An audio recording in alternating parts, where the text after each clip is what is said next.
Callum noticed it first in the small things. Alone rinsing her coffee cup too carefully before leaving it in the sink, her hands lingering on the edge of the counter like she was counting seconds, the way she always checked the clock without meaning to. Not hurried, not nervous, just pulled, and then she started leaving early, always with an excuse that sounded reasonable. A grocery run, a phone call, an appointment she forgot. But her eyes never matched her voice when she said it.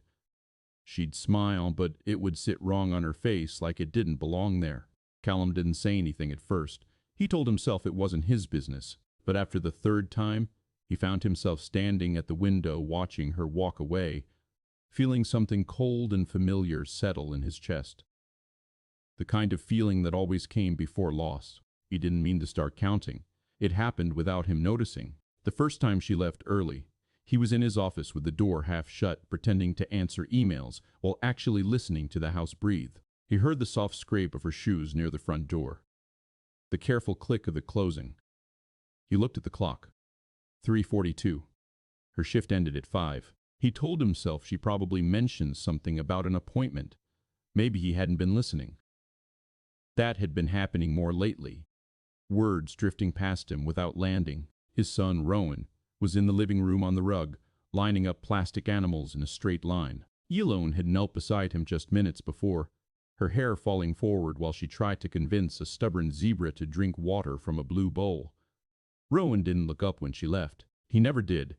Callum stepped out of the office and walked into the hallway. The house felt bigger when she wasn't in it. Quieter, but not in a peaceful way. "Rowan," he said. His son nodded without turning around. Did Elowen say where she was going? Rowan moved the elephant 2 inches forward. She said she had to help someone. That was it. Help someone. Callum stood there longer than he needed to. He felt the words press into him. Not heavy, just sharp. That night he told himself it didn't matter. People had lives. He wasn't entitled to every hour of hers. She'd been steady with Rowan, patient, gentle in ways he didn't always manage. Still, he lay in bed and stared at the ceiling, hearing his wife's voice from years ago. You don't have to prepare for disaster all the time. He turned onto his side. The second time Elowen left early, she paused in the kitchen before saying it.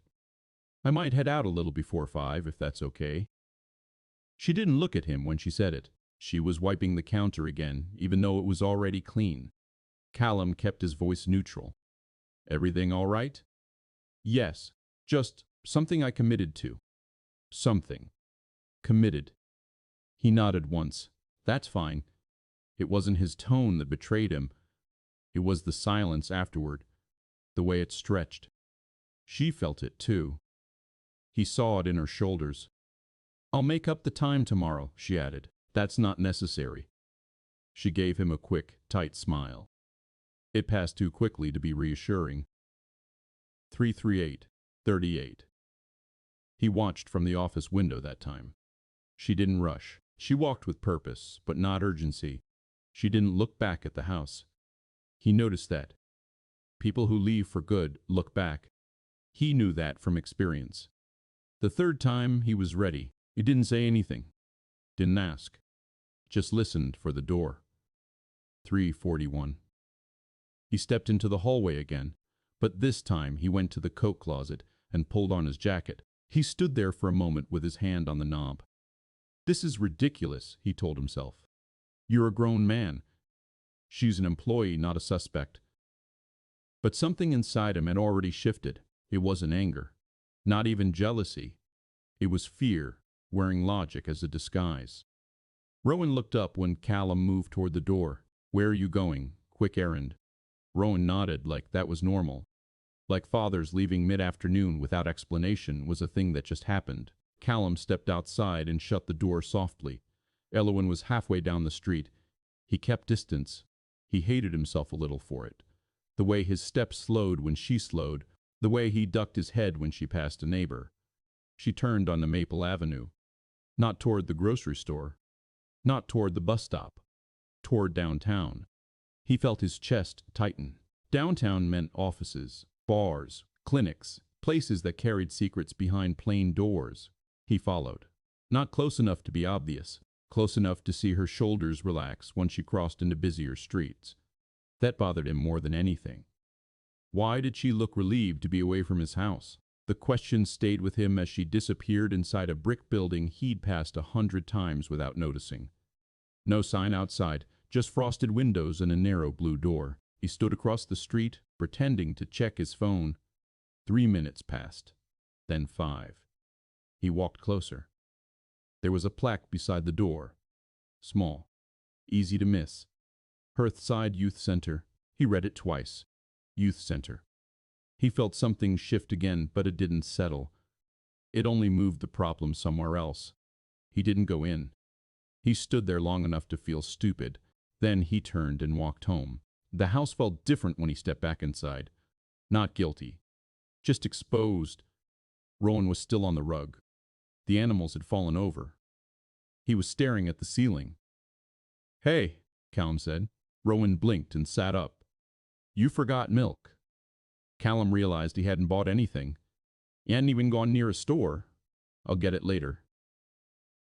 Rowan shrugged. Children accepted inconsistency too easily. That thought sat wrong in his stomach. That evening, Elwyn stayed until 5:30. Longer than usual. She didn't mention leaving early. She didn't mention the center. She moved through the kitchen calmly, helping Rowan wash his hands before dinner. Callum watched her in pieces, the way she crouched to Rowan's level when he struggled to tie his shoes. The way she waited through his long pauses instead of filling them. The quiet hum she made while folding laundry. Nothing about her suggested deception, which made him feel worse. He found himself searching for signs anyway. A text message she hid. A sudden flinch, a change in tone. There was none. After Rowan went to bed, she gathered her bag. "See you tomorrow," she said. He nodded. The words pressed at his throat before he could stop them. "What do you do there?" She paused. "Where?" He held her gaze. "The youth center." It wasn't an accusation, not fully, but it wasn't casual either. Something in her face shifted. Not fear, not anger. Recognition. "You followed me." It wasn't a question. Callum didn't answer. Silence stretched again, but this time it felt sharper. "I volunteer," she said finally. Her voice was even, but softer. "Twice a week. With kids." He waited. She waited too. "Kids who've had a rough start," she added. He nodded slowly, as if processing logistics instead of what he actually felt. "You could have told me." She studied him for a moment. "I didn't think I had to." That landed. He felt heat rise up his neck. Not because she was wrong. Because she wasn't. "It's my house," he said, and immediately hated how it sounded. "It is," she agreed. The agreement didn't comfort him. "I just wanted to know where you were going," he said. Her expression softened, but she didn't step closer. "You wanted to make sure," she corrected gently. The words hit deeper than he expected. Make sure. Of what? That she wasn't stealing time, stealing money, stealing something else, or that she wasn't going to leave the way everyone else eventually did. He swallowed. "I'm protective of Rowan." "I know. That's all." She looked at him for a long moment. Not defensive, not apologetic, just measuring. "I leave early those days because some of the kids don't do well if we're short-staffed," she said. "It's not paid. It's just needed." He felt a small, ugly flicker of shame. He had imagined secrets, affairs, debt, something hidden. Instead, she was giving time to children who didn't have enough adults showing up. He cleared his throat. "You don't have to explain yourself. But you needed me to." That was true. He didn't answer. She adjusted the strap on her bag. "If it's a problem, I can stop." The offer made something twist in his chest. He pictured her in that brick building, kneeling in front of a child who didn't look back when she left. He thought of Rowan. "No," he said quickly. "Too quickly. You don't need to stop." She nodded once. "Okay." Another silence. He felt it again. That instinct to control, to manage, to anticipate loss before it arrived. He hated it. But it had kept him standing when the world collapsed once already. "I shouldn't have followed you," he said. The words felt foreign in his mouth. She considered that. "No," she said quietly. "You shouldn't have." She wasn't cruel about it. She didn't soften it either. Then she stepped toward the door. "Good night, Callum. Good night." The door closed gently behind her. He stood there in the kitchen, staring at the spot where she'd been. The house felt heavier now. Not because she'd done something wrong. Because he had. And the worst part wasn't that he followed her. It was that a small part of him still felt justified. That part scared him more than anything. He woke up before his alarm the next morning. Not sharply. Not panicked. Just awake, like his body had decided sleep was no longer useful. He lay there with his eyes open, staring at the pale line of light along the edge of the curtains. The room smelled faintly of detergent and old wood. Nothing else. There were days he could still smell Mara. Not in a ghostly way, just in the way fabric held on to a person longer than it should. Shampoo. Skin. The clean warmth of someone who belonged in the bed. That was gone now. It had been gone for a long time. Callum sat up and rubbed his face. His fingers dragged over stubble he hadn't bothered shaving. He could feel the roughness like sandpaper. It made him feel older than he was. He went downstairs without turning on the lights. The house was cold. The kind of cold that didn't come from the thermostat. It came from empty spaces. Rowan's door was cracked open. Callum paused outside it, listening. Nothing. He pushed it gently. Rowan was curled on his side, mouth slightly open, one arm thrown over a stuffed rabbit that had once belonged to Mara. He looked peaceful in a way Callum didn't trust. Peace never lasted. Callum shut the door again and went to the kitchen. He made coffee and didn't drink it. His mind kept going back to Elowen's face when she said, "You followed me." Not anger. Not outrage. Just disappointment. Like she'd already expected him to be that kind of man and had hoped she was wrong. He hated that feeling more than if she'd yelled. By the time Rowan came down, Callum had already checked his phone twice, even though there was nothing on it. Rowan walked into the kitchen in socks that didn't match. He climbed onto a chair and stared at the cereal box without touching it. "Morning," Callum said. Rowan nodded. His eyes looked heavy. He didn't speak. Callum poured cereal anyway. He set the bowl in front of him and waited. Rowan ate slowly. Each bite was deliberate, like he had to think about it before committing. Callum watched him. The movement of his jaw, the slight frown between his brows. "You okay?" Callum asked. Rowan shrugged. That was all he ever gave. Shrugs. Nods. Small sounds. Sometimes Callum wanted to shake him. Not violently. Not really, just to make him come back. To make him be a child who ran through the house and yelled when he was happy. Rowan didn't yell anymore. He hadn't since the hospital. Elowen arrived at 8:30. She came in quietly, like she always did. She carried a tote bag with books in it, and a lunch container that looked homemade. She greeted Rowan first, not Callum.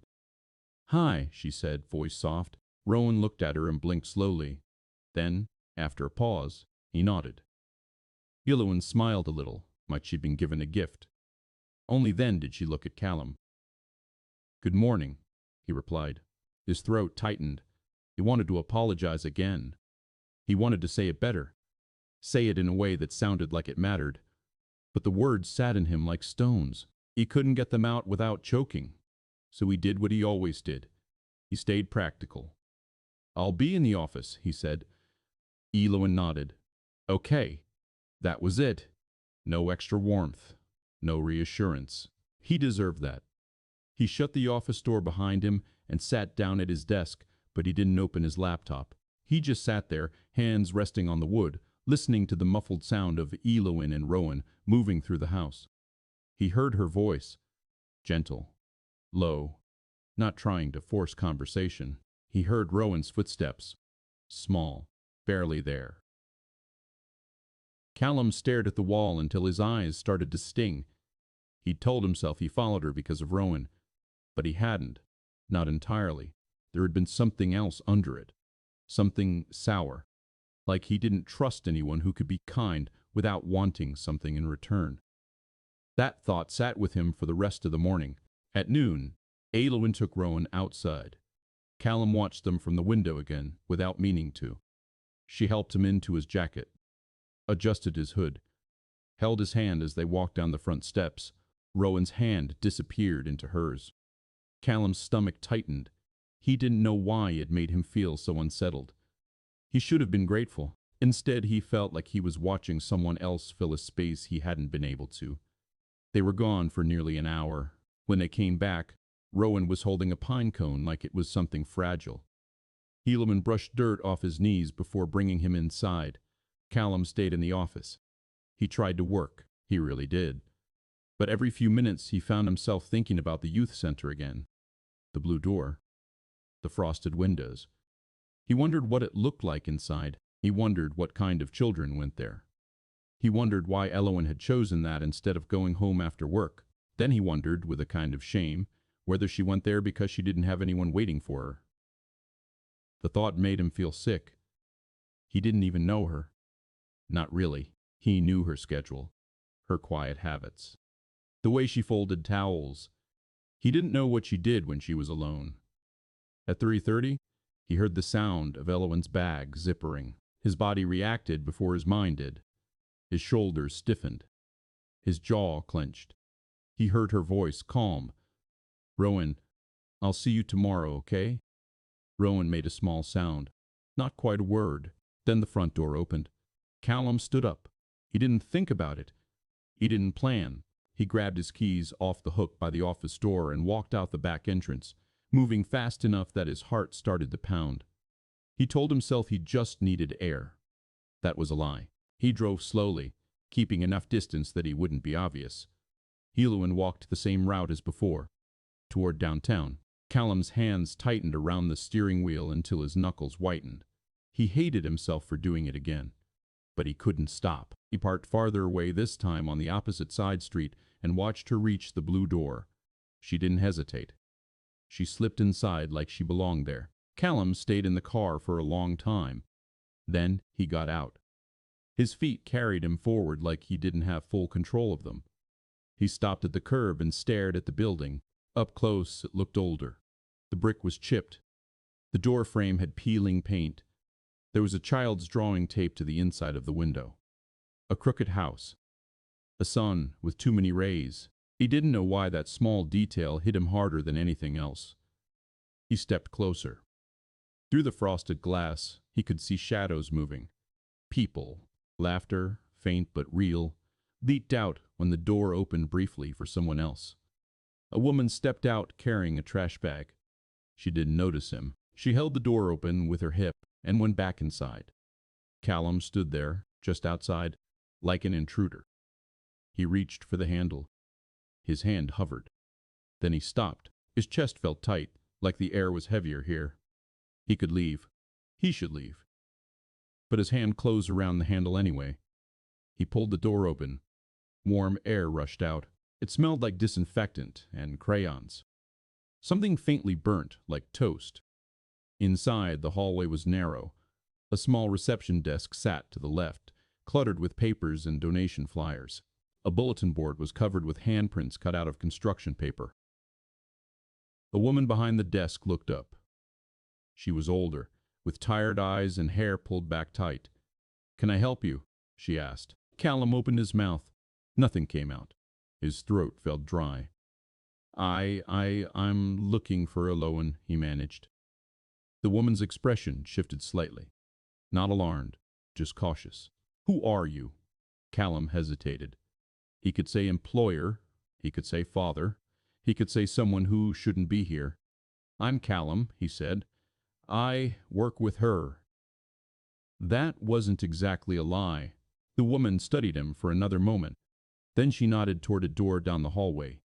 "She's in the art room." Callum nodded. His legs felt stiff as he walked forward. The hallway walls were covered in children's paintings. Some were bright. Some were just black scribbles pressed hard in the paper. He stopped at one of them. It was a stick figure family. 4 people. 2 adults, 2 kids. One of the adults had a line through it. crossed out so hard the paper was torn. Callum's stomach rolled. He kept walking. He reached the open doorway of the art room and paused. Aloan was there, kneeling beside a table. There were 3 children with her, 2 boys and a girl. The girl's hair was tangled and her face was smudged with marker ink. One boy was holding scissors like he didn't know what to do with them. The other had his arms folded tight across his chest, staring at the table without blinking. Elowen didn't see Callum at first. She was speaking softly, guiding the girl's hand as she colored inside a shape. "Slow," she murmured. "It's okay. You don't have to hurry." The girl's shoulders were tense. Her grip was too tight. Elowen didn't correct her. She just stayed close. Callum stood in the doorway, unable to move. His chest felt strange. Too full. Too tight. The boy with folded arms glanced up and saw him. His eyes narrowed immediately. Elowen followed the boy's gaze. Her head lifted. She saw Callum. Her face went still. Not surprised. Not happy. Just tired. Callum's mouth opened again, but he didn't speak. Elowen rose slowly from her knees. She wiped her hands on her jeans. She didn't come toward him right away. She stayed close to the children. Her voice was quiet. "What are you doing here?" The question wasn't loud, but it carried weight. Callum swallowed. "I just wanted to see," he said. The words sounded weak even to him. Elowen stared at him for a long moment. Then she looked back at the kids. "Give me 1 minute," she told them gently. The girl nodded without looking up. The boy with the scissors kept staring at Callum like he was dangerous. Elowen stepped out into the hallway. Callum followed her, stopping just outside the doorway. The hallway felt colder than the room behind them. She crossed her arms. "You followed me again," she said. Callum's jaw clenched. "Yes." Elowen exhaled slowly through her nose. "You said you wouldn't." "I didn't say that," he replied, and the moment it left his mouth he regretted it. Elowen's eyes sharpened. "No," she said. "You just let me believe you understood." Callum looked away. The walls were covered in drawings. He couldn't stop looking at them. He gestured vaguely toward the art room. "This is what you do." Elowen didn't respond right away. When she did, her voice was low. "Yes." Callum nodded once, as if confirming something to himself. "It's good," he said. The words didn't sound like praise. They sounded like someone trying to fix damage with a bandage. Elowen's expression didn't soften. "You don't get to come here and decide whether it's good." Callum's throat tightened. He wanted to argue. He wanted to defend himself. But the truth was sitting right in front of him. He had walked into a place for the fragile children because he couldn't stand not knowing where she went. He hadn't come to protect Roan. He'd come to satisfy something broken in himself. He looked at Elowen. "I'm sorry," he said finally. The apology came out rough, not smooth, not practiced. Elowen watched him. She didn't forgive him with her eyes. She didn't offer comfort. She just said quietly, "You can't do this, Callum." His stomach dropped. "I'm not asking to." "You can't," she repeated. "These kids, they don't need strangers showing up. They don't need to feel watched." Callum swallowed hard. The boy in the art room was still watching through the doorway. Callum could feel it. That sharp little stare. He looked away. His hands were shaking slightly. "I didn't think," he said. Elowen's voice softened a fraction. Not because she was letting him off. Because she was being careful. "You don't get the luxury of not thinking," she said. Callum stood there, staring at the floor. The hallway smelled like old paper and disinfectant. He felt like he'd stepped into something sacred and left footprints all over it. He nodded once. "I'll go." Elowen didn't stop him. He turned and walked back down the hallway, passing the reception desk, passing the handprints on the wall. The woman at the desk watched him leave without expression. Outside, the air was colder. The street noise felt too loud. Callum walked to his car like he was moving underwater. When he got inside, he didn't start the engine. He sat there with his hands resting on the steering wheel, breathing shallowly. He stared at the blue door.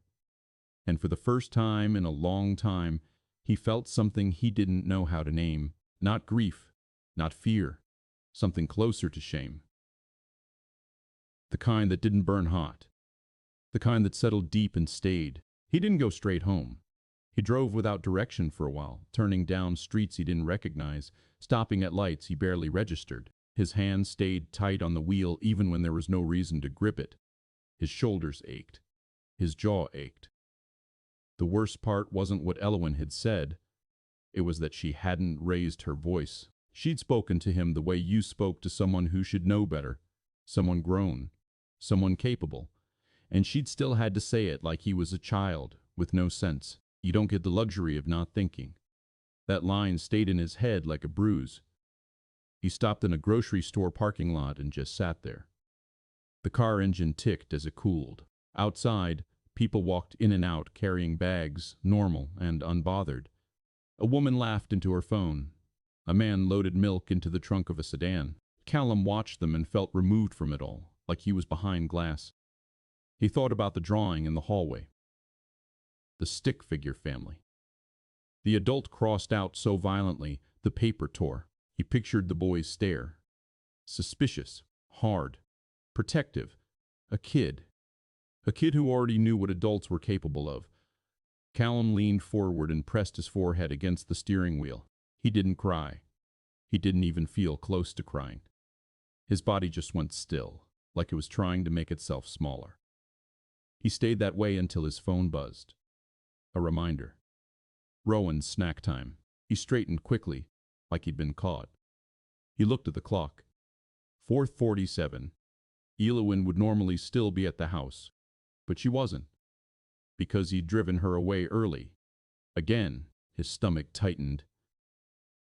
He started the car and drove home, faster than he should have. When he walked inside, the house was quiet. Too quiet. Rowan was in the living room, sitting on the rug with his back against the couch. The pine cone was beside him, placed carefully like it had a purpose. Rowan looked up when Callum entered. "You're late." Callum froze. Rowan didn't usually comment on time. He barely commented on anything. Callum swallowed. "Yeah."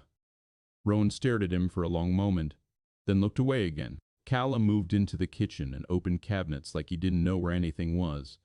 He grabbed crackers. A juice box. Something easy. He brought it to Rowan.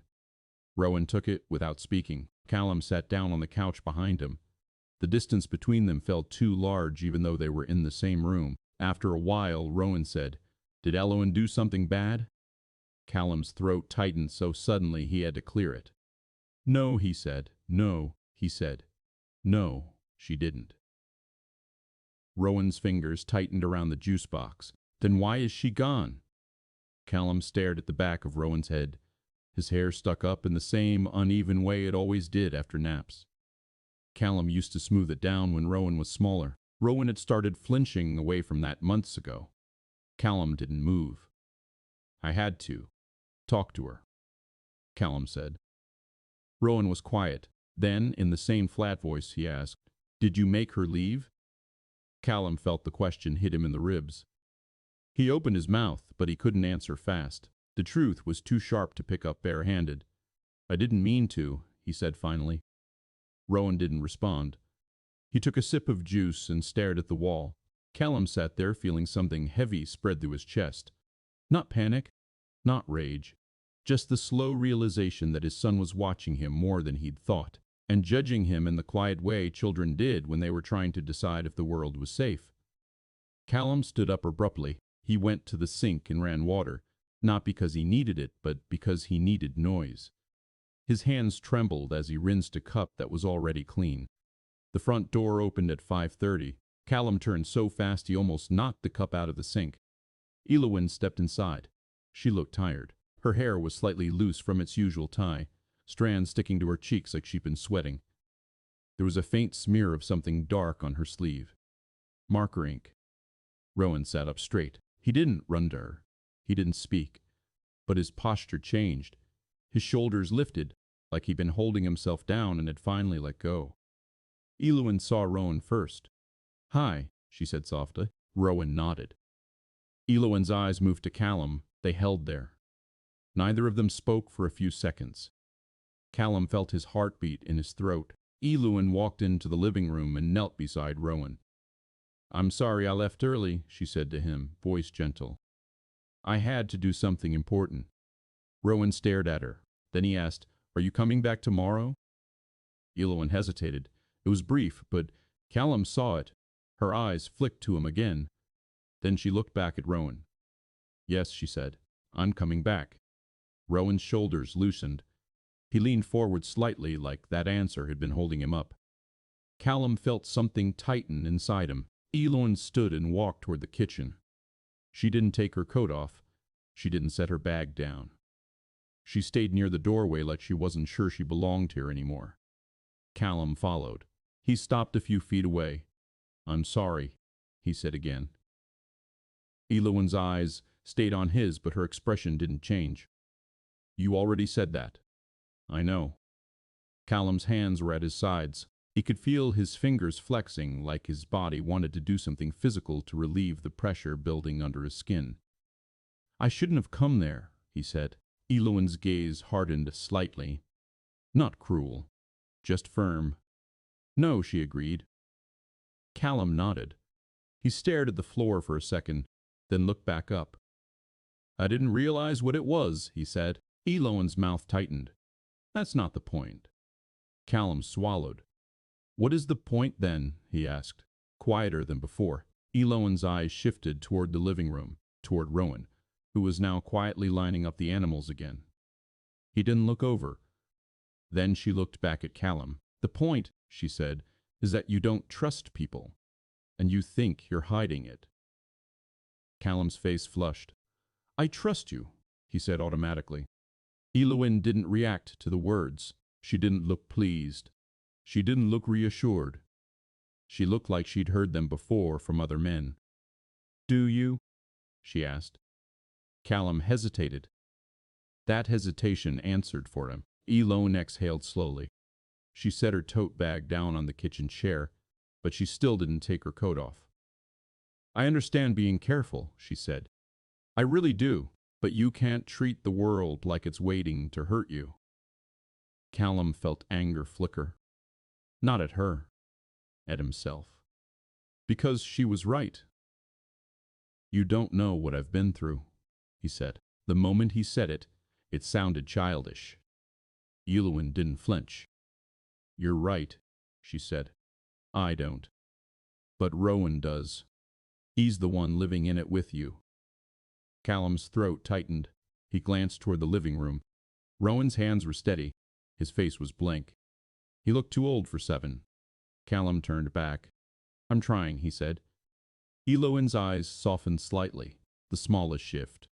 "I believe you," she said, "but trying isn't the same as doing." Callum didn't respond. He didn't know what to say without sounding defensive. Eloin finally slipped her coat off and hung it on the hook by the door. The movement was small, but it felt like a decision, like she'd chosen to stay for now. She walked into the kitchen and washed her hands. The water ran over the marker stain on her skin, turning it faint gray. Callum watched her scrub. "How long have you been doing that?" he asked. Eloin didn't look up. "A while." "How long is a while?" She paused, then shrugged. "Since I was in college." Callum felt something stir. Curiosity, respect, something else he didn't want to name. "Why?" he asked. Eloin shut off the water. She dried her hands carefully. She stood there for a moment, like she was deciding how much truth to give him. Then she said, "Because no one showed up for me when I was a kid." The words were quiet, almost flat, but they hit like something dropped on tile. Callum stared at her. Eloin's eyes stayed on the towel in her hands, twisting it slightly. She didn't look dramatic. She didn't look like she wanted sympathy. She looked like someone stating a fact she'd already made peace with. Callum's mouth opened. He closed it again. He couldn't think of anything that wouldn't sound wrong. "I didn't know," he managed. Eloin nodded once. "You didn't ask." There was no accusation in it, just truth. Callum's chest tightened. He leaned against the counter, suddenly exhausted. He thought about the way she'd looked with the children. Steady, calm, like she'd done it 1,000 times. Like she knew exactly how to sit beside pain without trying to fix it. Rowan made a small sound from the living room. Elowen immediately glanced over, alert without being tense. Callum noticed that too. His son's noises mattered to her, maybe more than they mattered to him sometimes. That thought hurt. Callum swallowed. "I think I need help," he said, and the words surprised him as they came out. Elowen turned fully toward him. "What kind of help?" Callum stared at the countertop. The speckled granite. The small chip near the edge where Rowan had dropped a plate last year. He felt his throat tighten again. "I don't know how to stop," he said. "I don't know how to be normal again." Elowen didn't answer immediately. She stepped closer, but not too close. Not invading, just present. "You don't have to be normal," she said quietly. "You just have to be honest about what's happening inside you." Callum let out a short breath that almost sounded like a laugh, except there was no humor in it. "I don't even know what's happening inside me." Elowen nodded slowly. "I think you do," she said. "You just don't want to look at it." Callum's eyes burned, not with tears, with pressure. He turned his face away slightly, like he could hide the reaction. Elowen didn't push.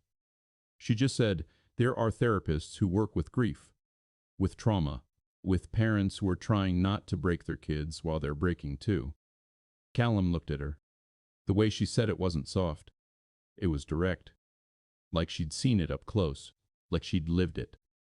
He felt something inside him loosen, just slightly. Like a knot that had been clenched for years. "You think I should go?" he said. Elowen nodded once. Yes. Callum stared at her. The idea made his stomach turn. Therapy meant sitting in a room with a stranger while he looked through him. It meant admitting he wasn't handling it. It meant saying Mara's name out loud without choking. It meant giving up control.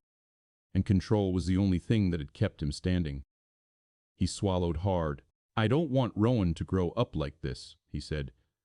Elowen's expression softened again, more visibly this time. "Then don't let him," she replied. Callum felt the weight of that settle in him, not like a command, like a door being opened. He nodded slowly, almost to himself. "Okay," he said. The word sounded strange, like it belonged to someone else. Elowen held his gaze for a moment longer. Then she turned back toward the living room. "Rowan," she called gently, "do you want to help me make dinner?" Rowan hesitated. Then he stood up, and he walked toward her. Callum watched his son cross the room. Watched him reach Elowen's side without looking back. Callum stayed in the kitchen, hands gripping the counter. He didn't feel relief, not yet. He felt something harder. The realization that love wasn't just wanting to protect your child. It was being willing to change for them. And he didn't know if he was strong enough, but for the first time, he knew he had to try. He almost canceled the appointment 3 times before noon. The number sat on a sticky note beside his laptop. Elowen had written it down without ceremony. Just a name, a phone number. Dr. Drought, Harlan. No underlining. No encouragement. He'd stared at it the night before while Rowan brushed his teeth. He told himself he would call in the morning. Morning came. He didn't call. Instead, he cleaned the garage. He reorganized tools that were already organized.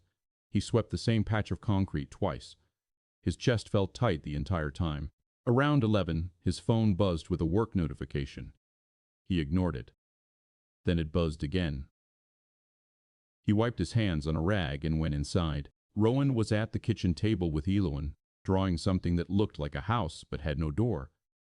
Elowen glanced up when Callum entered. He didn't look at her.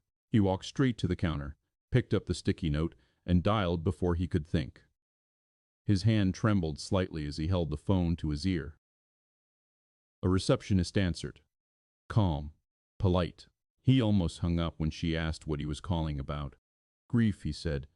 The word felt strange in his mouth. Too clinical. Too neat. She scheduled him for Thursday afternoon. He ended the call and stood there for a second, phone still in his hand. Eluin didn't ask. She didn't need to. He nodded once in her direction. Her eyes softened, just slightly. That was enough. Thursday came faster than he expected. He didn't tell Rowan where he was going, just said he had an appointment. Rowan nodded without curiosity. Eluin stood by the door as Callum grabbed his jacket. You don't have to explain everything at once, she said quietly. He nodded. He didn't trust his voice. The office was on the third floor of a building that smelled like stale carpet and old coffee. The waiting room was small. Beige walls. 2 chairs. A plant that had given up months ago. Callum sat and stared at a framed certificate on the wall. He didn't want to be there. His leg bounced without his permission. When Dr. Harlan opened the door, he was younger than Callum expected. Mid-40s maybe. No tie. Soft eyes. Callum? He nodded and followed him inside. The room was simple. A couch. A chair. A small table with tissues placed carefully in the center, like they were anticipating something. Callum sat on the edge of the couch. Dr. Tim Harlan sat across from him. Silence stretched. Callum stared at the floor. So, the doctor said gently, what brought you in? Callum almost laughed. The answer felt too large for the room. My wife died, he said finally. There it was. Flat.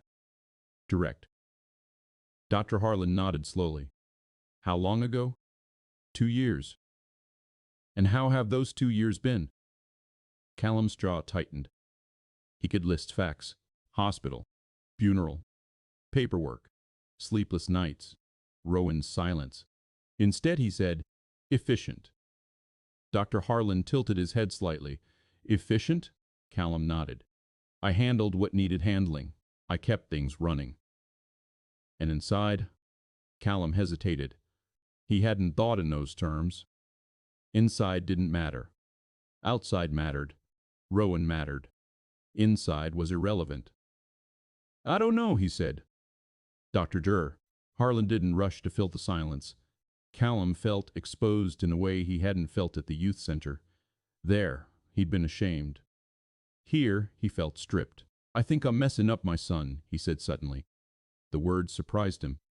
Dr. Harlan's expression didn't change. What makes you think that? Callum's throat tightened. He's quiet, he said. Too quiet. Has he always been? No. The answer came fast. Before. Before the hospital. Before the machines. Before the smell of antiseptic and the steady beep that stopped. He used to run, Callum said, staring at his hands. He used to yell when he was happy. His voice faltered slightly. And now? Callum swallowed. Now he watches me. Dr. Un. Harlan leaned forward just a fraction. What do you think he's watching for? Callum's jaw clenched. Whether I'm going to disappear too, he said. The room went very still. Dr. Nond. Harlan didn't speak for several seconds. When he did, his voice was quiet. Are you? Callum looked up sharply. No. But the answer felt incomplete. He wasn't physically leaving. But emotionally, he thought about the office door closed for hours. The way he avoided Mara's name. The way he tightened whenever Rowan asked a question about her. Dr. Harlan watched him carefully. It sounds like you've been surviving, he said. Callum nodded once. Yes. And surviving requires control. Callum's eyes flickered. Yes. Dr. Harlan continued. Control over schedules. Over risk. Over who's allowed close. Callum felt his chest tighten. He thought about following Eluin. About standing in that hallway. He nodded again. Yes. Dr. Harlan folded his hands loosely. What happens when you can't control something? Callum didn't answer. The hospital room flashed in his mind. Doctors speaking in careful tones. Words like complications and unpredictable. He had stood there gripping the side of the bed like he could anchor it. He couldn't. He exhaled slowly. I get ahead of it, he said. I anticipate. Anticipate what? Loss. The word landed heavy. Dr. Harlan nodded. That makes sense, he said. Your brain learned that if you prepare for the worst, it might hurt less. Callum's eyes burned. It didn't, he said. Dr. Harlan's gaze stayed steady. No, he agreed. Silence again. Callum felt something shifting inside him. Not dramatic, not explosive, just a small crack in something that had been solid for too long. I followed someone, he said suddenly. Dr. Harlan waited. The nanny, Callum added. I thought she was, hiding something. And was she? No. Callum's face flushed. She volunteers at a shelter for kids. Dr. Harlan nodded slowly. How did that make you feel? Callum's mouth went dry. Ashamed. Why? Callum's voice dropped. Because she was doing something good. And I assumed it was something bad. Dr. Sound. Harlan didn't correct him. He didn't reassure him. He just asked, what did you assume? Callum stared at the floor again. That she'd leave, he said quietly. There it was. Not affairs. Not theft. Leaving. Dr. Harlan's voice stayed calm. And what would that mean for you? Callum's chest tightened. For Rowan, he corrected automatically. Dr. Harlan raised an eyebrow slightly. For Rowan, he echoed. Callum swallowed. And for you? The doctor pressed gently. Callum felt the resistance rise immediately. He didn't matter in this equation. His grief was secondary, but the silence forced him to answer. For me, he said slowly, it would mean I was right. Right about what? That people don't stay. The words hung in the air. Dr. Harlan nodded once.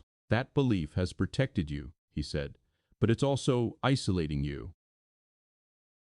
Callum didn't argue. He knew that was true. They talked for another 30 minutes. About Mara. About the hospital. About the way Callum had shut down anything that felt unpredictable. He didn't cry. He didn't collapse. But when the session ended, he felt wrung out, like someone had pressed on bruises he didn't know were there.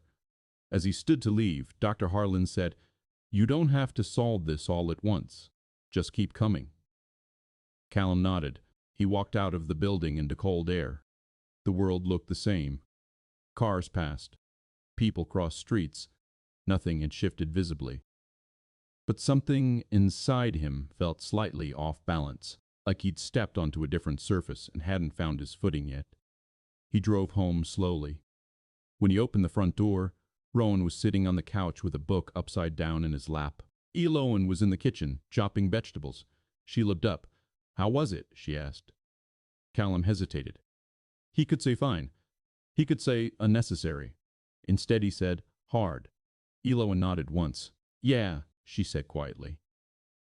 It is. Rowan looked between them. Callum crossed the room and sat beside his son. He didn't correct the book's position, he just sat there. After a moment, Rowan leaned slightly against him. Callum's breath caught. It had been months since Rowan initiated contact. He didn't move. He didn't tighten. He just let his son rest there. And for a brief moment, something inside him eased. Not fixed. Not healed. Just softer. That night, Callum woke up sweating. Not from a nightmare he could describe. Nothing clear. Just the feeling of being trapped somewhere. Too bright, too sterile, hearing voices behind a door he couldn't open. He sat up fast, breathing hard, hand pressed to his chest. The room was dark. Quiet. He reached for the bedside lamp, but stopped. Light felt like too much. He stayed sitting there, listening to the house. The old pipes. The faint hum of the refrigerator downstairs. Then he heard it, a soft sound from the hallway. Not footsteps. Something lighter. He got out of bed and opened the door. Rowan was standing outside his room, barefoot, holding the stuffed rabbit. His eyes looked wide but dry. Callum's throat tightened. What's wrong? He asked. Rowan didn't answer. He just stood there, gripping the rabbit's ear so tightly the fabric twisted. Callum crouched in front of him. Did you have a bad dream? Rowan nodded once. Callum reached out, then stopped himself halfway, remembering how Rowan used to flinch away. But Rowan stepped forward on his own and pressed his forehead against Callum's shoulder. Callum froze. Then he wrapped his arms around him. Rowan's body was small and warm. His bones felt too delicate under the thin fabric of his pajamas. Callum held him carefully like he might break. Rowan's breathing hitched once, then steadied. Callum could feel the rabbit's fur against his wrist. Mara's rabbit. Callum closed his eyes. He didn't say, "It's okay." He didn't say, "I'm here." He just stayed. After a long minute, Rowan whispered, barely audible, "I thought you were gone." Callum felt the words move through him like cold water. He swallowed. "I'm here," he said. Rowan didn't answer. He didn't need to. Callum carried him back to Rowan's room and sat on the edge of the bed while Rowan climbed under the covers. He tucked a blanket around him. The motion felt clumsy, like his hands didn't remember how. Rowan's eyes stayed on Callum's face. Callum's throat tightened again. "You can come wake me up," Callum said quietly. "Any time." Rowan blinked slowly. Then he nodded. Callum stood to leave, but Rowan's hand shot out and caught the sleeve of his shirt. Not hard. Just enough. Callum paused. Rowan's fingers loosened after a moment, like he'd tested something and decided it was real. Callum went back to his room and didn't sleep much after that. The next morning, he was still tired when he drove Rowan to school. Rowan sat in the back seat, holding his lunchbox, eyes fixed out the window. Callum watched him in the rearview mirror at every stoplight. He hated how thin Rowan looked lately. Not dangerously thin, just less solid than before. Like he was shrinking to take up less space. When they pulled up to the curb, Rowan unbuckled himself and hesitated. Callum waited. Rowan stared at the school doors. Finally he said, "Eloan's coming today." Callum's chest tightened. "Yes," he answered. "She'll be there." Rowan nodded. Then he opened the door and climbed out. Callum watched him walk inside without looking back. That afternoon, Eloan arrived on time. She greeted Rowan. She asked him about school. She listened while he explained something about a spelling test, his voice quiet but steady. Callum stood in the hallway and watched. Eloan looked up and caught his gaze. Her expression shifted slightly. A question. Callum nodded toward the kitchen. He wanted to talk. Eloan followed him in a few minutes later, after Rowan was settled with a snack. Callum leaned against the counter. He didn't know where to start. Eloan washed her hands, then dried them slowly. "You went?" she asked. Callum nodded. "Yes." Eloan didn't smile. She didn't congratulate him. She just looked at him like she was trying to read whether he meant it. "How was it?" she asked. Callum's mouth tightened. "Humiliating," he admitted. Eloan's eyes softened a little. Callum exhaled. "He asked me if I was going to disappear." Eloan went still. Callum's voice lowered. "Rowan," he asked. Eloan didn't speak. Callum stared at the countertop. "He didn't say it directly," Callum added. "Not like that. But it was there." Eloan nodded slowly. "He's been afraid," she said quietly. Callum looked up. "Of what?" he asked, even though he already knew. Eloan's gaze stayed steady. "Of you shutting down," she said. "Of you being here, but not really here." Callum's jaw tightened. He felt defensive heat rise, then fade. Because she wasn't wrong. He nodded once. "I'm trying," he said. Eloan tilted her head slightly. "Trying looks different than it used to." Callum didn't answer.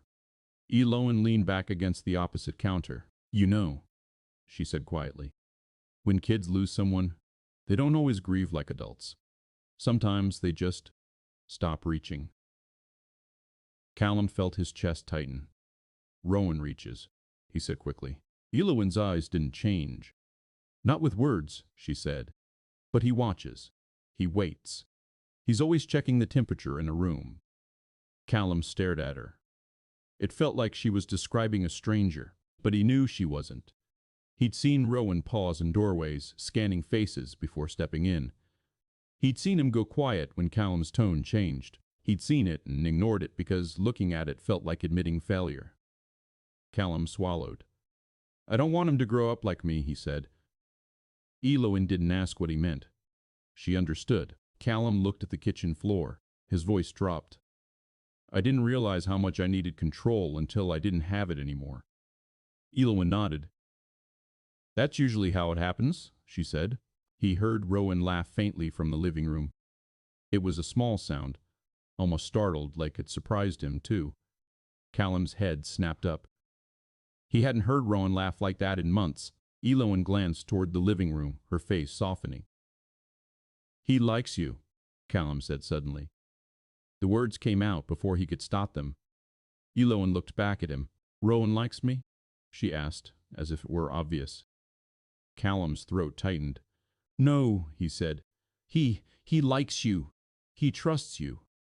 Eloin didn't answer right away. She looked at Callum carefully. "You sound like that scares you," she said. Callum's jaw tightened. "It doesn't scare me," he lied. Eloin waited. Callum exhaled. "It does," he admitted. There was no relief in saying it, just the quiet humiliation of truth. Eloin's voice stayed gentle. "Why?" Callum stared at her. He could have said because she might leave, because if Rowan attaches and she leaves, it will destroy him again. But the real answer was uglier. "Because he doesn't trust me like that anymore," Callum said. The words sat in the air like smoke. Eloin didn't flinch. She didn't comfort him either. She just nodded slowly. "That's hard," she said. Callum's eyes burned. He looked away. "It's my fault," he said quietly. Eloin's voice softened further. "It's not that simple," she said. Callum shook his head once. "It is," he replied. "I'm the adult.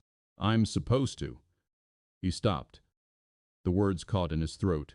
Eloin watched him, patient. Callum swallowed and continued. "I'm supposed to be steady." Eloin nodded once. "Yes," she said. "You are." Callum looked at her sharply. Eloin held his gaze. "You are steady," she repeated. "But you're steady in a way that feels like stone, not like warmth." Callum's chest tightened. He didn't know how to respond to that. He didn't even know if he agreed, but he couldn't deny it either. Eloin stepped closer, just a little. "You can learn to be both," she said. Callum stared at her. The words didn't feel like encouragement. They felt like a warning, like something that would require effort he didn't know if he had. A sound from the living room interrupted them. Rowan's voice, quiet but clear. "Eloin." Eloin turned immediately. "Yes?" Rowan hesitated. Then he said, "Can you help me build the fort again?" Eloin smiled. "A real one." "Of course," she said. She glanced back at Callum. Something passed between them in that look. Not forgiveness. Something closer to understanding. Callum nodded once. Eloin walked back into the living room. Callum followed more slowly. Rowan was dragging blankets off the couch, struggling with the weight. Eloin crouched beside him and helped. Callum stood there watching. Rowan didn't look up at him. He didn't ask for help, but Callum stepped forward anyway and grabbed the other end of the blanket. Rowan paused, surprised. Callum didn't speak. He just held the fabric steady while Eloin draped it over the chairs. Rowan's fingers tightened on the blanket. Then, slowly, he let go.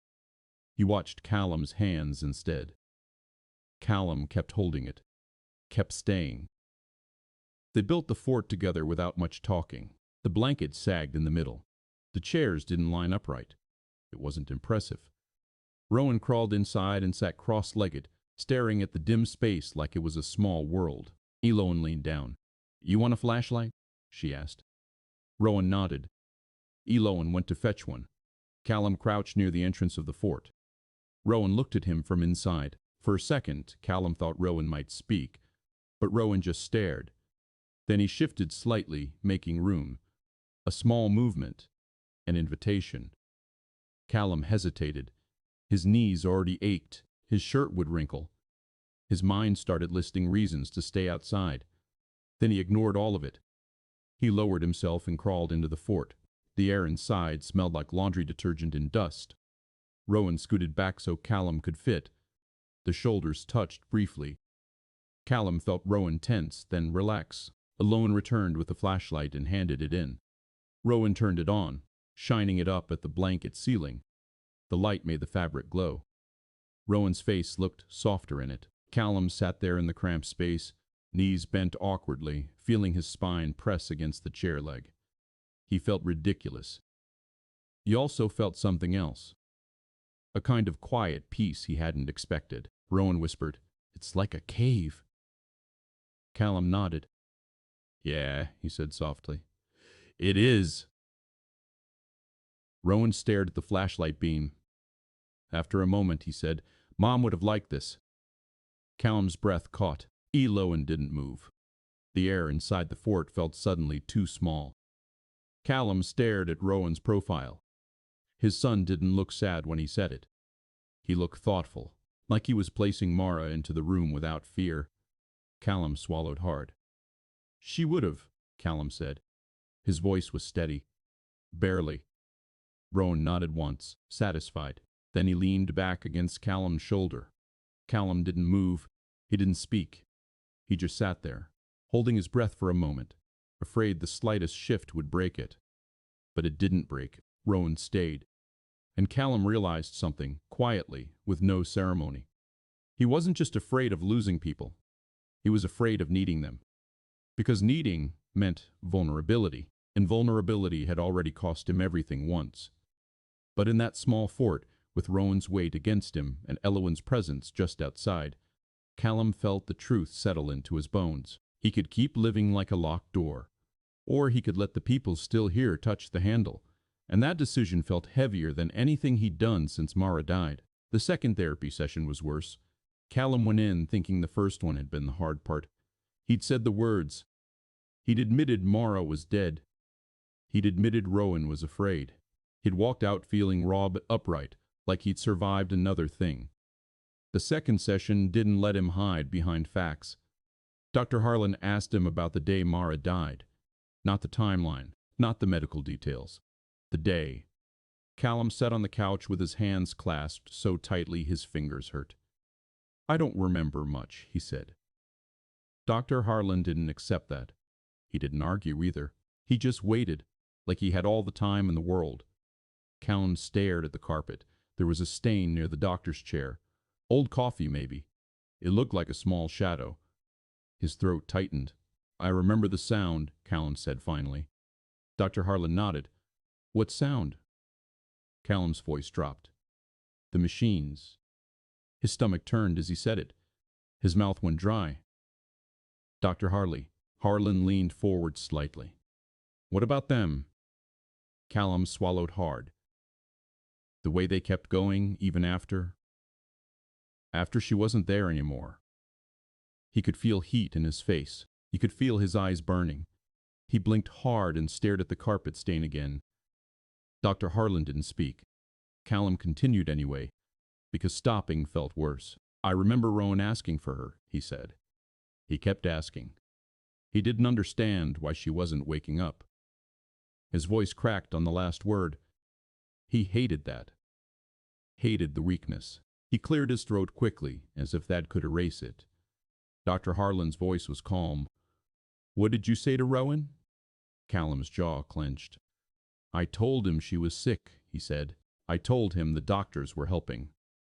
"And when she died?" Callum felt his chest tighten. "I told him." He stopped. The memory hit him in a way it hadn't before. Not like a movie scene, like a weight dropping into his lap. He could see Rowan's face, red from crying, his hair sticking to his forehead. He could see himself kneeling down, trying to keep his voice steady. Callum's hands trembled. "I told him she went to sleep," he whispered. Dr. Harlan didn't react. He didn't correct him. Callum's eyes squeezed shut for a moment. Rowan had stopped sleeping properly after that. He'd started waking up screaming. He'd refused to nap. He'd fought bedtime like it was dangerous. Callum hadn't connected it. Not until now. His throat tightened so badly he could barely breathe. "I thought it was protecting him," Callum said, voice rough. I thought it was kinder. Dr. Harlan nodded slowly. It makes sense, he said. Callum's eyes snapped open. No, Callum said sharply. It doesn't. Dr. Harlan stayed calm. It makes sense that you tried to soften it, he said. But the problem is, children take things literally, and you taught him that sleep is where people disappear. Callum's stomach lurched. He pressed his palm against his forehead, suddenly dizzy. The room felt too bright. He could hear his own breathing, harsh and uneven. Dr. Harlan let him sit in it. Callum didn't cry. His body didn't let him, but something inside him twisted hard enough that he almost wished it would. He lowered his hand and stared at his fingers. How do I fix that? He asked. Dr. Harlan's voice softened. You don't fix it by going back, he said. You fix it by being honest now. Callum nodded slowly, but his throat felt tight. Honest meant telling Rowan the truth. Honest meant admitting he'd been afraid. Honest meant admitting he'd lied.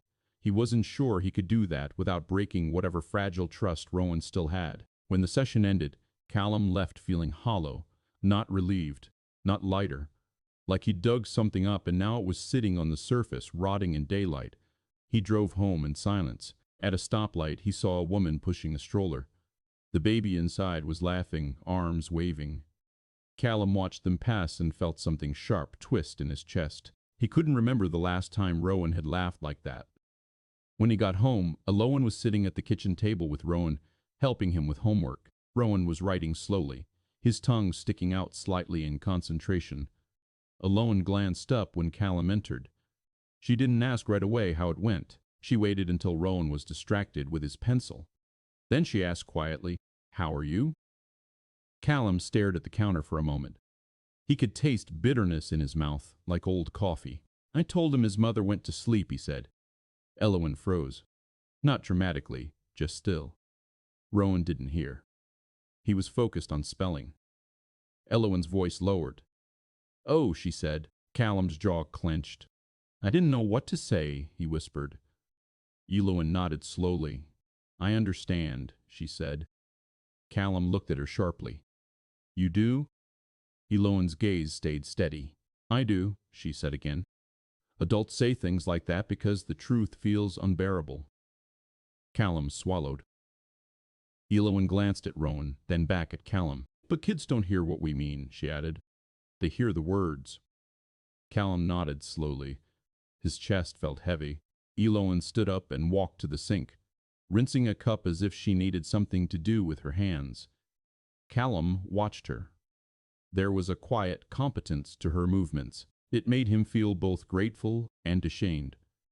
He'd hired her to help with Rowan, but somehow she'd become the one steady thing in the house. And he didn't know what would happen if she left. That thought came again, not like suspicion, like fear. That evening Rowan refused to go to bed. He stood in the hallway outside his room, clutching the stuffed rabbit, eyes wide. No, he said when Callum told him it was bedtime. Callum tried to keep his voice calm. It's late, you have school tomorrow. Rowan shook his head hard. I don't want to. Callum felt frustration flare, quick and hot. Rowan, he said, voice tightening, you have to. Rowan's eyes filled with tears immediately. Not slow tears, instant panic. I don't want to sleep, Rowan whispered, voice shaking. I don't want to go away. Callum went still. The words hit him like a blow. Elowen stood at the end of the hallway, watching. Callum's throat tightened. Rowan's hands trembled around the rabbit.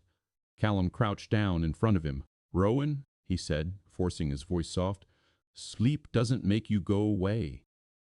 Rowan's breathing was fast, shallow. Yes, it does, he whispered. Callum felt the room tilt. He looked at Elowen briefly. Her expression was tight with something like sadness. Callum turned back to Rowan. He swallowed hard.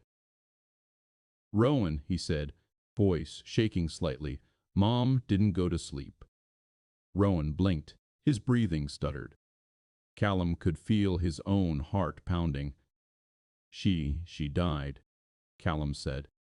The word sat in the hallway like a heavy object. Rowan's face went blank. Callum continued because stopping would make it worse. She died because her body stopped working, he said, and the doctors couldn't fix it. And I didn't know how to tell you. Rowan stared at him. His eyes were wide, unblinking. Callum felt his throat burn. I'm sorry, Callum whispered. I'm so sorry. Rowan didn't cry right away. He just stood there, silent, like his mind was trying to understand something it had been circling for 2 years. Then his face crumpled.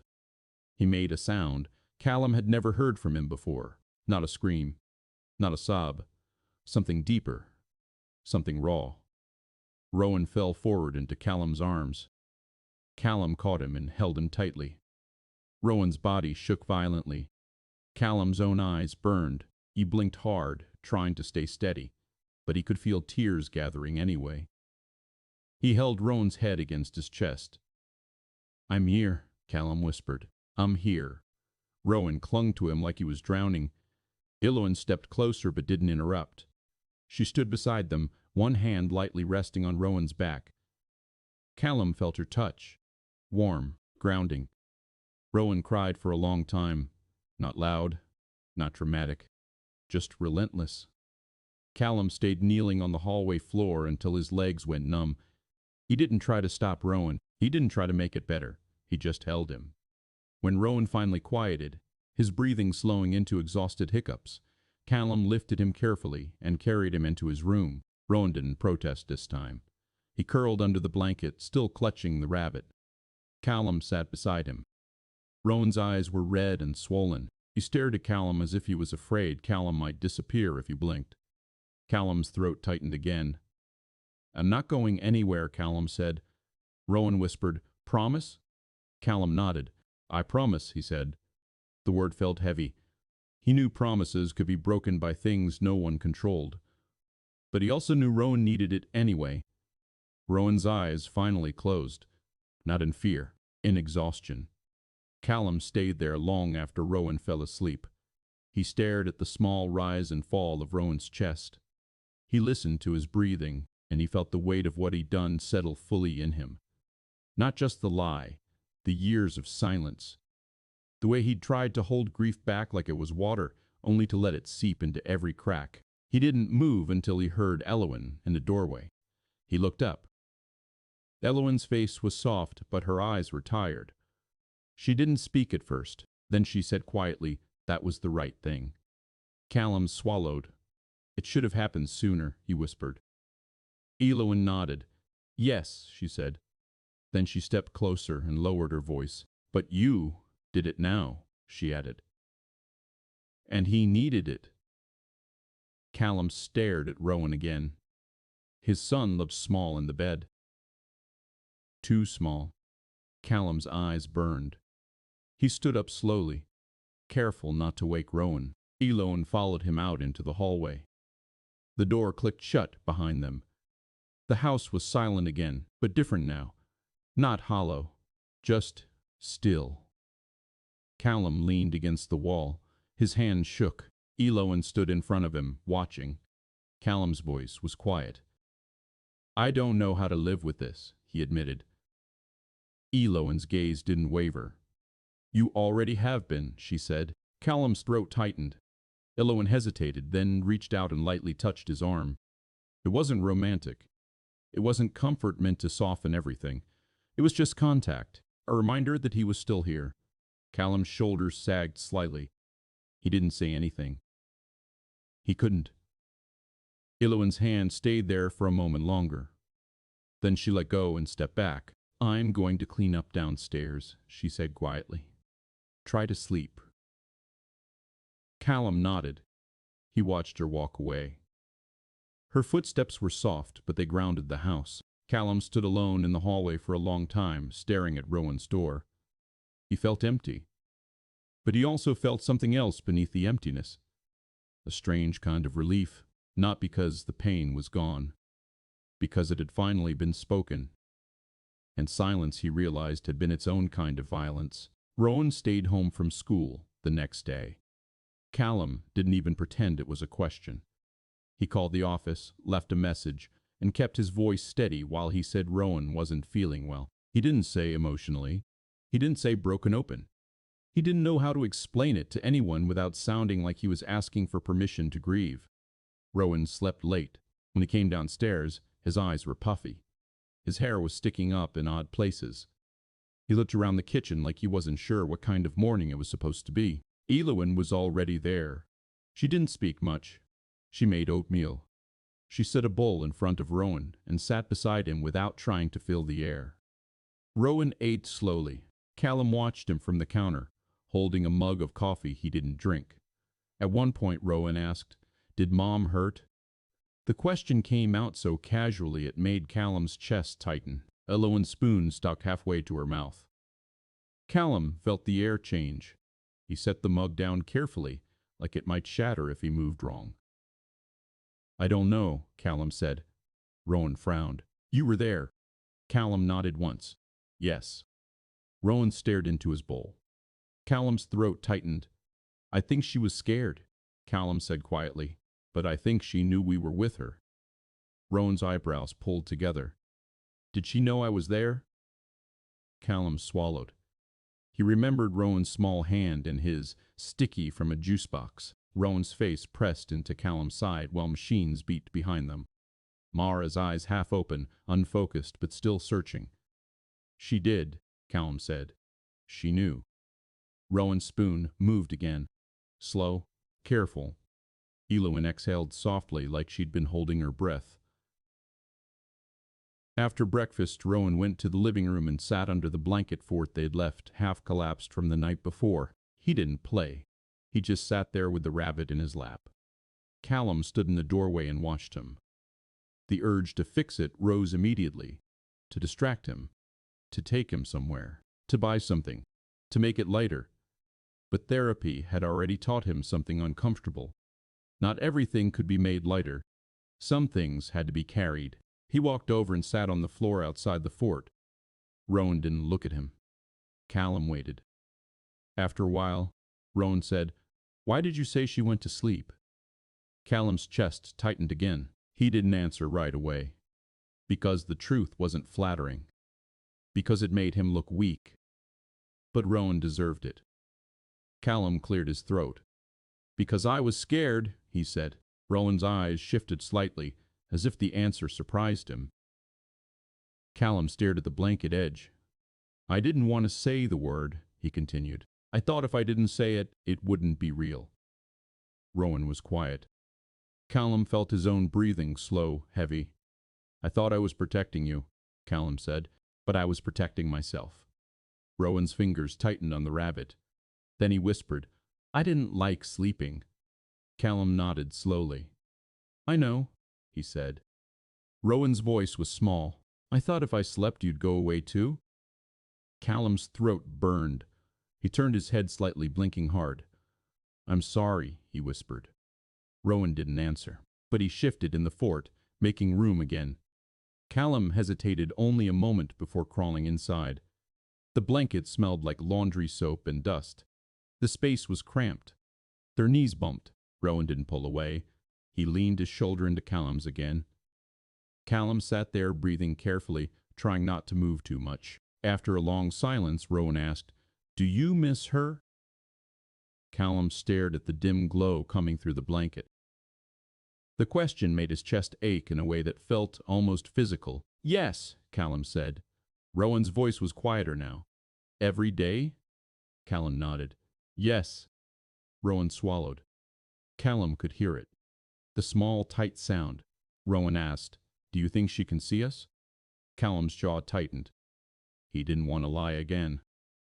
But he also didn't want to crush something Rowan needed to hold on to. He swallowed slowly. "I don't know," Callum said, "but I think she's part of us, no matter what." Rowan didn't seem satisfied. He stared at the rabbit. Then he said, "Elowen is nice." Callum's chest tightened at the name. He kept his voice calm. "She is." Rowan hesitated, then said, "Is she going to leave?" Callum froze. The question was quiet, but it landed hard. He could feel his heart start to pound again. He thought of the blue door.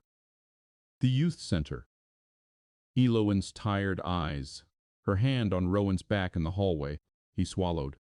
I don't know, he said honestly. Rowan's face tightened.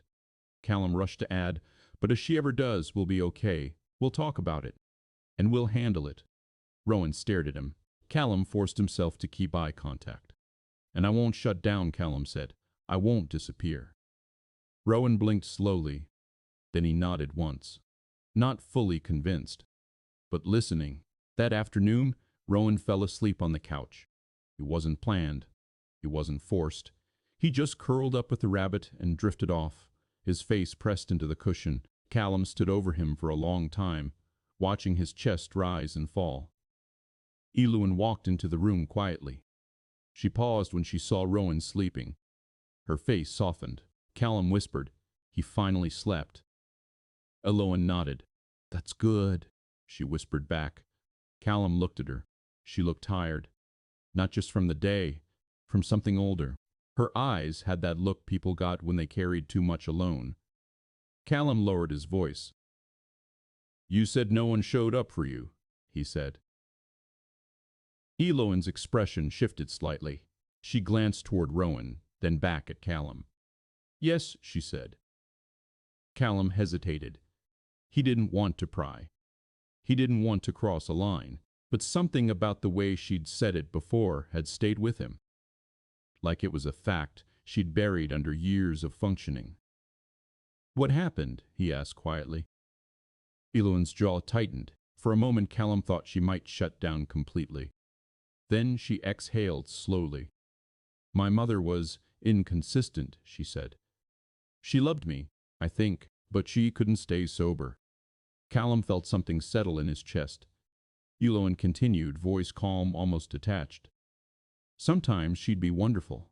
She'd braid my hair, make pancakes, sing along to the radio like we were normal. Her eyes drifted somewhere past him. And then she'd disappear for days. Or she'd come home angry, or she'd cry in the kitchen and tell me I was all she had. Eloin's fingers twisted together lightly. I learned early not to need much, she added. Callum swallowed. He could hear his own heartbeat. That's why you do this, he said. Eloin nodded. That's part of it. Callum stared at her, struggling for words. I'm sorry, he said. Eloin's mouth tightened, but not in bitterness. It's fine, she replied automatically. Callum shook his head. It's not, he said. The firmness in his voice surprised even him. Eloin blinked, caught off guard. Callum lowered his voice again. It's not fine, he repeated. It's just what you had. Eloin looked away. Her eyes glistened slightly, but she didn't let anything fall. She cleared her throat. That's life, she said. Callum watched her, feeling something uncomfortable rise in him. Not pity. Respect. Anger at the world. A quiet tenderness he didn't know what to do with. He realized suddenly how easy it would be to lean on her, to let her carry more, to let her be the steady one while he remained stone. And how unfair that would be. He swallowed. I don't want you to feel like you have to hold this house together, he said quietly. Eloin looked back at him. Her expression softened slightly. I don't, she said, but the pause before her words told him she did. Callum nodded slowly. Okay, he said, but if you ever do, tell me. Eloin studied him. Will you hear it? She asked. The question was gentle, but it cut. Callum's throat tightened. He nodded. I'm trying to, he said. Eloin looked at him for a long time. Then she said quietly, I think you are. The words weren't warm praise. They were cautious. But they landed in him like something rare. Callum felt his chest tighten. He looked down at Rowan, sleeping. Then back at Eloin. I'm scared of losing you, he said. And he hadn't meant to say it out loud.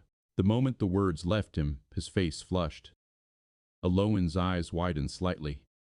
Callum hurried, voice low and strained. Not like that, he said.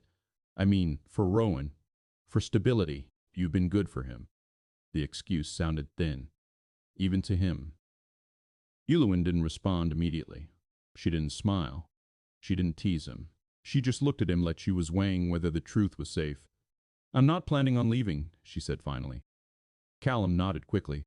"Good," he said, too blunt. Eloin's mouth twitched slightly. Not quite a smile. Callum felt his stomach twist. He didn't know what he was doing.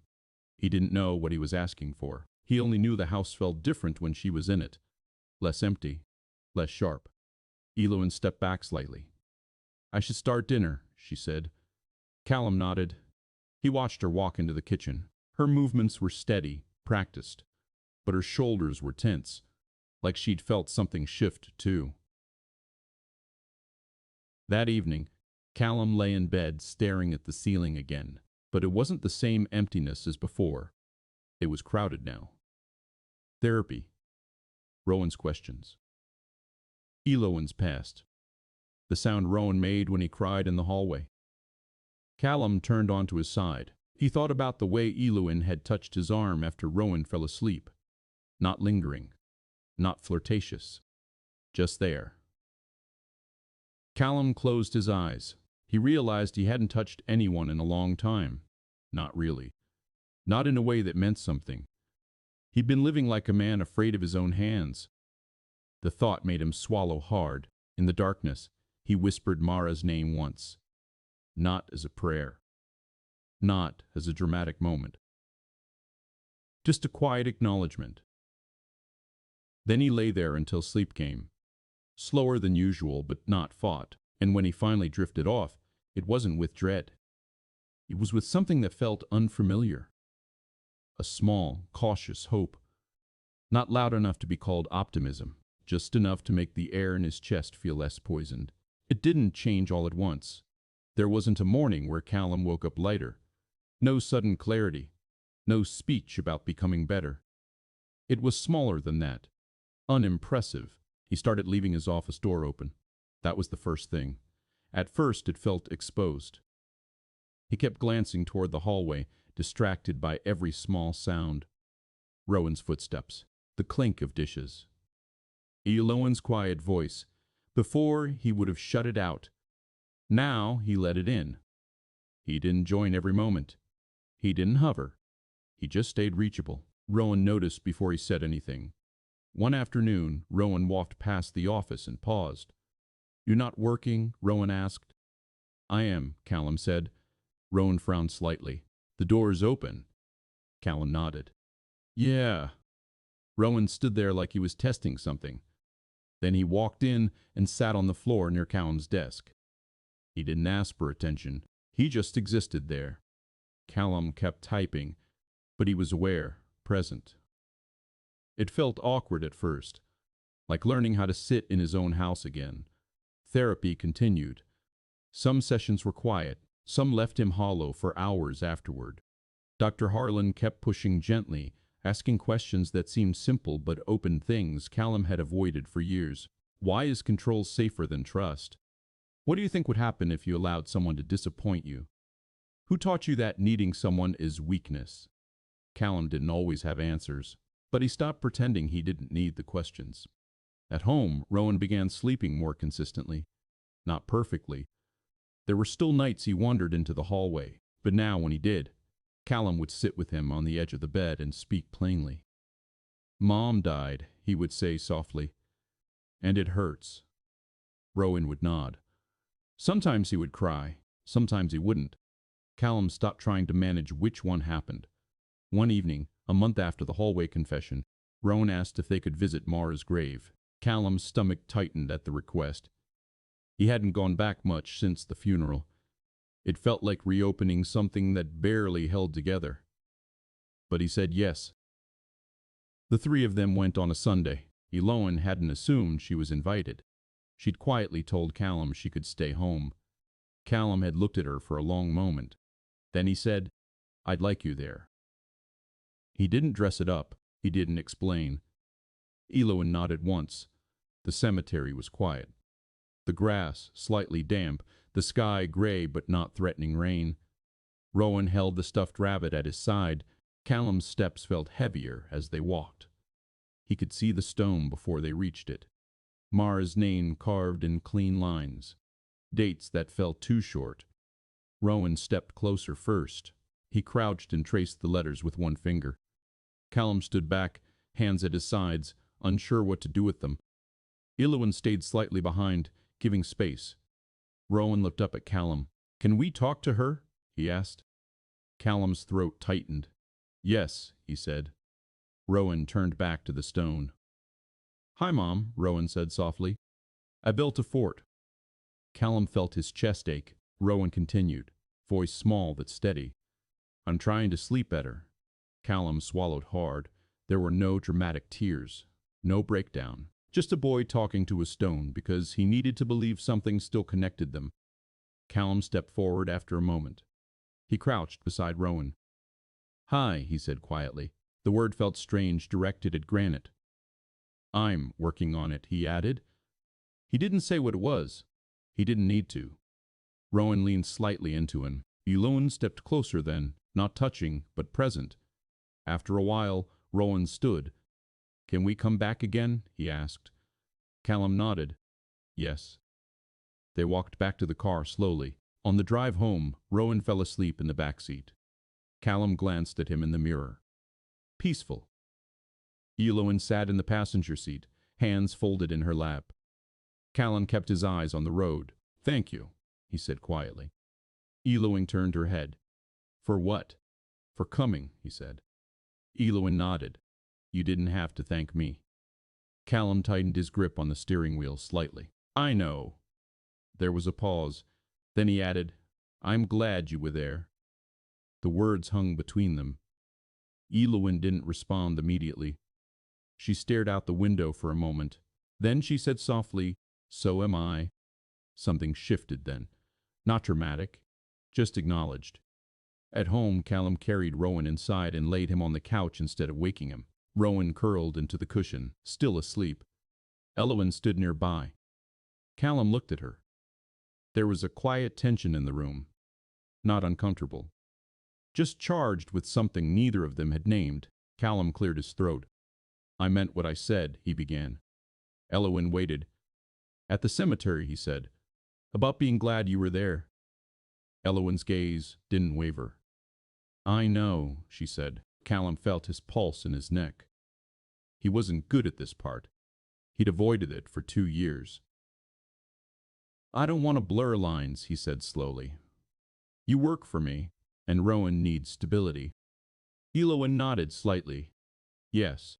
But," Callum continued, voice lower, "I also don't want to pretend I don't feel something." The word hung awkwardly. Ilowan's breathing shifted slightly. She didn't look away. "What do you feel?" she asked. Callum's mouth went dry. He hated how exposed he felt. "I feel steady around you," he said. It wasn't romantic. It wasn't poetic. It was true.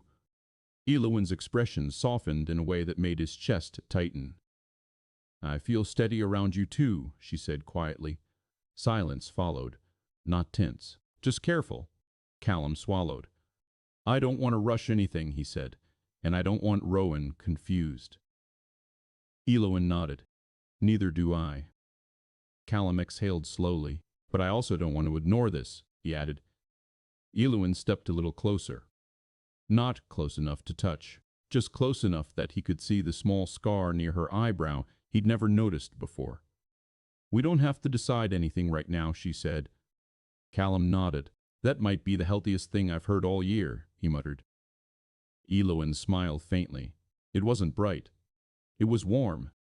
Callum felt something loosen in his chest, not because everything was solved, but because it wasn't being forced. Rowan stirred on the couch. Both of them looked over immediately. Rowan shifted and settled again. Callum let out a quiet breath. Ilowan looked back at him. "This has to be slow," she said. Callum nodded. Slow is good. For once he meant it. He wasn't trying to outrun loss. He wasn't trying to lock something down before it could escape. He was just standing in the room with it and letting it exist. That felt new and terrifying, but also right. Slow didn't mean easy. Callum learned that quickly. Some days he felt like he was doing better. like the house was settling into something livable again. He would laugh once at something Rowan said and feel startled by the sound coming out of his own mouth. Other days he woke up and everything felt sharp again, like grief had teeth, like the air in the house was too thin. Aloan never acted surprised by those days. She didn't tiptoe around him, but she didn't push either. She adjusted without making it obvious. She'd keep Rowan busy, keep things calm, and she'd let Callum disappear into the office for an hour if he needed it. But she didn't let him disappear all day anymore. If he stayed behind the desk too long, she'd knock softly on the doorframe and say, "Dinner's ready." Not asking, just reminding him that he lived in the house too. One evening, a few weeks after the cemetery, Callum came home from therapy and found Rowan sitting at the kitchen table with a piece of paper in front of him. Eloan stood behind him, hands resting lightly on his shoulders. Rowan looked up when Callum entered. "I made something," Rowan said. Callum hung his coat on the hook, slower than usual. His chest already felt tight from therapy. He didn't know if he had room for anything else. But he walked over. "What is it?" he asked. Rowan slid the paper toward him. It was a drawing. A fort, a flashlight, 3 stick figures sitting inside. Callum stared at it. One figure was taller, one was smaller, one had longer hair. Above them Rowan had drawn a shape that looked like a sun, but it was inside the fort, like light trapped in fabric. Callum swallowed. Rowan pointed to the 3 figures. "This is me," Rowan said. Then he pointed to the taller one. "This is you." Then the one with longer hair. "And this is Eloan." Callum's throat tightened. Rowan hesitated, then pointed above them. "And this is Mom," Rowan said quietly. "She's watching." Callum's vision blurred slightly. He blinked hard and looked down again. Eloan's hands left Rowan's shoulders. She stepped back, giving space. Callum set the paper down carefully on the table, like it mattered enough to break. He looked at Rowan. "That's really good," he managed. Rowan's face stayed serious. "It's for you," Rowan said. Callum nodded once. He couldn't speak for a moment.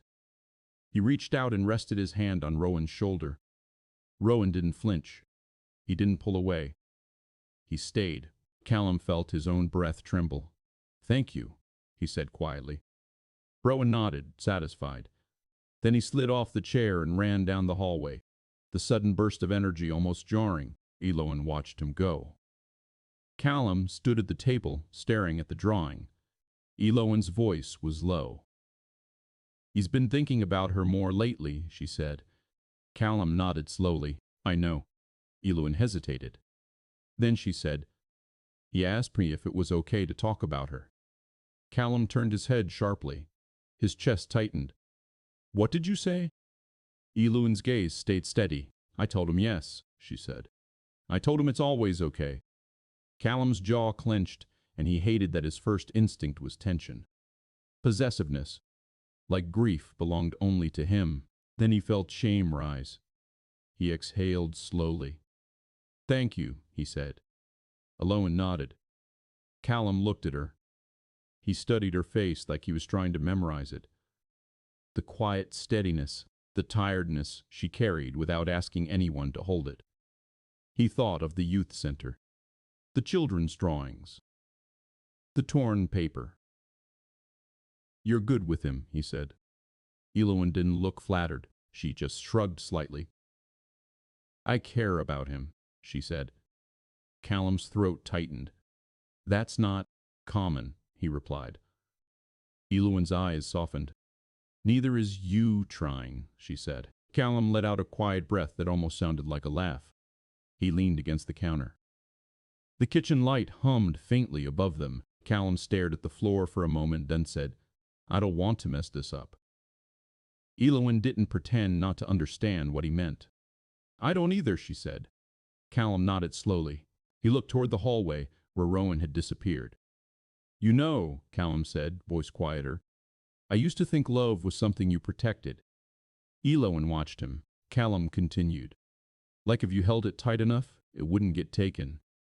Eloan's expression didn't change, but her eyes sharpened slightly, listening. Callum swallowed, and then Mara died. and I realized I couldn't protect anything, he said. Not really. His voice was steady, but his hands clenched at his sides, so I stopped trying to love anything I couldn't control. Eloin's gaze stayed on him. Callum finally looked at her fully. And then you walked into this house, he said, and you didn't try to replace her. You didn't try to fix me. You just showed up. Eloin's throat moved as she swallowed. Callum's chest tightened. I don't know what to do with that, he admitted. Eloin stepped closer. This time she didn't stop at a careful distance. She stood near enough that Callum could feel the warmth of her presence without her touching him. You don't have to do anything dramatic, she said quietly. Just keep showing up too. Callum nodded once. His eyes burned. He looked away for a moment, then back. I want to, he said. The words came out low, almost hoarse. Eloin's voice softened. Then do it, she replied. There was no pressure in it, just truth. A few nights later, Rowan fell asleep on the couch again. Callum carried him to bed, careful with the weight, careful with the blanket. When he stepped back into the hallway, Eloin was there. She was holding Rowan's drawing. I found this on the table, she said quietly. Callum nodded. I'm keeping it, he replied. Eloin smiled faintly. You should. Callum hesitated. He didn't know why he hesitated. He was a grown man standing in his own hallway, acting like a teenager. But the feeling in his chest was real, heavy, earnest. Alone, he said. She looked up. Callum's throat tightened. I'm scared, he admitted. Eloin's expression softened, but she didn't rush to comfort him. Of what? She asked. Callum stared at her for a moment. Then he said, of being happy again. Eloin's eyes widened slightly. Callum continued, voice rough. Because it feels like betrayal, he said. Like if I let myself breathe, it means Mara mattered less. Eloin didn't speak for a moment. Then she stepped closer and gently reached for his hand. Her fingers wrapped around his. Warm. Steady. Callum froze at the touch, like his body didn't know how to accept it. Eloin's voice was quiet.